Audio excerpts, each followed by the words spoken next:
Dengan Fahmi. Meletup. Dengan Fahmi. Meletup. Dua-duanya cuba untuk mencari ruang. Untuk mendapatkan kedudukannya tepat. Terlepas. Kita lihatlah. Tapi menunggu serangan daripada front dulu. Penjuru biru.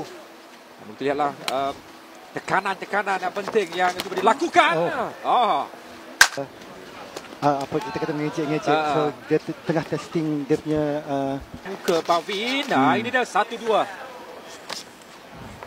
Ini respon balas yang ingin dilakukan. Tapi ini asalkan ini cukup penting. Kena ataupun tidak. Ketajaman yang dilakukan. Serangan balas yang dilakukan. Dikhususkan ke arah muka dan juga bahagian badan. Memberikan tekanan. Dengan tumpukan balas. Kena ataupun tidak. Masih lagi mengasah dari front. Tangannya itu.